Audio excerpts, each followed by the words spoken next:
शहर की लुगाई गांव को आई। मधु शहर में रहने वाली पढ़ी लिखी मॉडर्न लड़की है। वो और पवन साथ कॉलेज में पढ़ते थे। धीरे धीरे उन दोनों में प्यार हो गया। पर पवन गांव में रहने वाला एक साधारण सा लड़का है। मधु के पिता हमेशा उसे ये बात कहकर ताना देते हैं। तुम वहां गांव में कैसे एडजस्ट करोगी? शादी करके तुम गांव तो चली जाओगी, पर अपनी सारी मॉडर्न सोच और चीजें यहाँ शहर में ही रख कर जाना। ये सुनकर मधु को बहुत गुस्सा आता है। तो क्या हुआ अगर वो लोग गांव के हैं? मैं वहां जाकर उस घर को बिल्कुल शहर की तरह बना दूंगी। शाम होते ही मधु पवन को वीडियो कॉल करती है। अच्छा हुआ तुमने वीडियो कॉल कर लिया। हाँ, मैं तुम्हें आज अपनी माँ से मिलाता हूँ। अरे बिट्टू, क्या कर रहा है? ये क्या है? दूर करना इस टुनटुने को। जाने कौन दिख रहा है इसमें तो। अरे माँ, आपकी बहू का वीडियो कॉल है।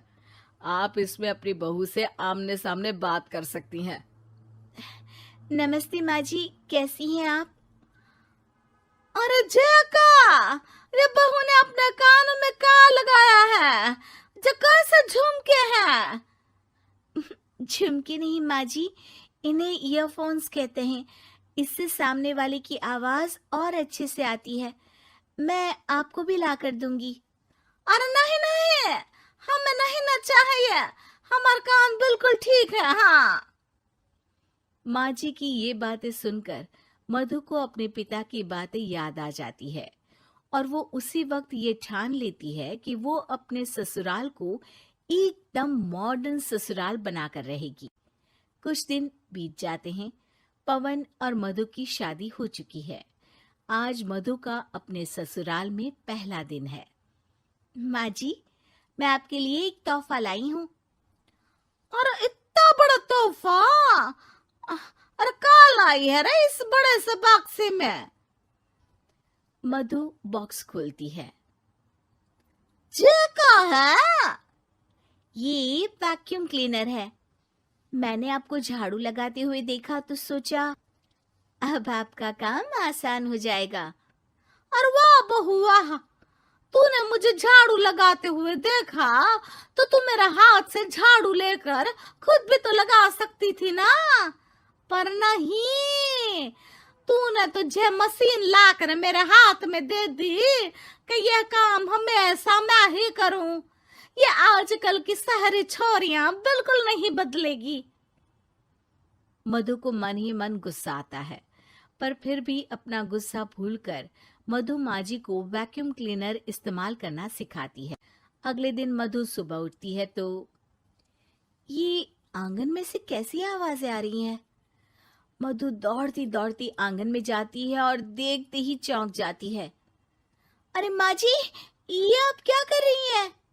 और वो कहा है ना, सुबह मैं जब कुएं से पानी निकाल रही थी तो मेरे कान की बाली उसमें गिर गई थी। तो ये तेरा वैक्यूम ना सारी चीजें अपनी तरफ खींच लेता है ना, तो मेरी बाली भी तो निकाल ही देगा। उसी की कोशिश कर रही हूँ, पर न जाने क्यों अब ये चालू ही नहीं हो रही तेरी मशीन। अब वो चालू होगी भी नहीं। पर अब कुएं में से पानी निकाल क्यों रही थी? अरे कमाल करती हो ना बहू। पीने के लिए पानी क्या तेरे मायके से लाऊं मैं? अरे कुएं से ही तो निकालना पड़ता है। हाँ, पीने के लिए पानी, और वो भी कुएं से। मधु दिमाग लगाती है और थोड़ी ही देर में घर में वाटर प्यूरिफायर लगवा देती है। ये देखिए माँ जी, इसमें बस एक बार पानी भर देंगे तो नल में पानी साफ होकर बाहर आएगा। अरे वाह रे बहू, ये तो बहुत ही बढ़िया चीज है। रात हो जाती है। मधु जैसे ही प्यूरिफायर का नल चालू करती है तो वो अचानक से फट जाता है और सब जगह पानी पानी हो जाता है। अरे ये क्या हुआ? ये क्या हो गया? मैंने तो बस इसमें उबला हुआ पानी डाला था, ये इतनी जल्दी खराब हो गया। अरे ये सारी शहरी चीजें होती है कबूरी। क्या आपने इसमें उबला पानी डाला था? हाँ तो फिर पानी तो तभी साफ होगा ना जब उसे उबालेंगे। ये मशीन का कोई जिन है जो हमने जो बोला वो कर देगी है? मधु को बहुत गुस्सा आता है। इस तरह तो मेरा अपने ससुराल को मॉडर्न बनाने का सपना अधूरा ही रह जाएगा। नहीं, मैं इस तरह से हार नहीं मान सकती। थोड़े ही दिन में मधु पूरे किचन को मॉड्यूलर किचन में बदल देती है।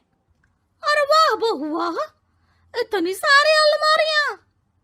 माँ जी मॉड्यूलर किचन देखकर बहुत उत्सुक हो जाती है। ये बक्सा का है। बहू ने शायद गलती से इसे यहाँ रसोई में रख दिया है, पर है तो ये बहुत ही बढ़िया। अगले दिन सुबह, और मायरी क्या हो गया? मैं तो बर्बाद हो गई। मेरी सारी पूंजी जलकर राख हो गई। हे राम, अब मैं क्या करूं?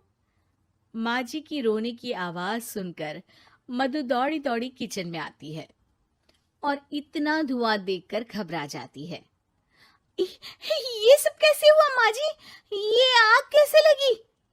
ये सब तेरा इस मॉड्यूलर किचन की वजह से हुआ है, और ऊपर से तूने तिजोरी जो रसोई में रख दी थी, मैंने जैसे ही अपने गहने और पैसे इसमें रखे और बाहर से इस ताले को घुमाया, ये तो 5 मिनट में ही आग बबूला होकर फट गया।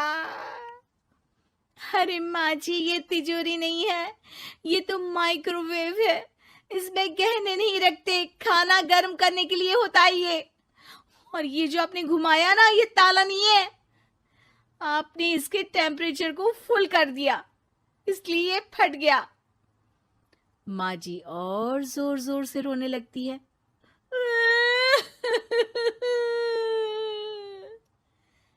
मधु सर पीट लेती है और कसम खाती है कि अब ससुराल को मॉडर्न बनाने की कोई कोशिश नहीं करेगी। मुझे माफ कर दीजिए माँ जी, आप जैसी हैं वैसी ही ठीक है। मधु को अपने पिता की कही बात याद आ जाती है और मधु वापस घर और किचन को पहले जैसा ही कर देती है।